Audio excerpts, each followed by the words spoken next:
પહેલાંના સમયમાં provision store પર જાઓ, લિસ્ટ લઈને જવું પડે કે એટલે પેલું ભાઈ બોલે હા બોલ શું જોઈએ, તો કે 2 કિલો તેલ, 1 કિલો ખાંડ, ઢીકણું, ફલાણું, આ તે.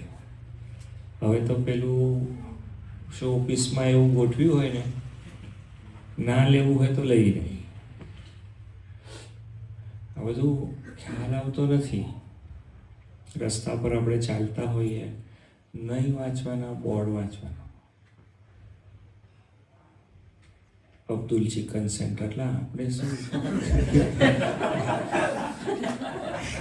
ખોટું કહું છું, આપણે કંઈ કામ જ નથી એનું, પણ વાંચવાનું.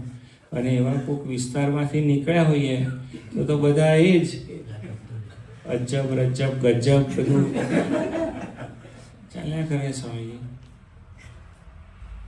અને એ બધાનો કોક ને કોક જગ્યાએ આપણા હૈયા ઉપર સંસ્કાર થાય છે.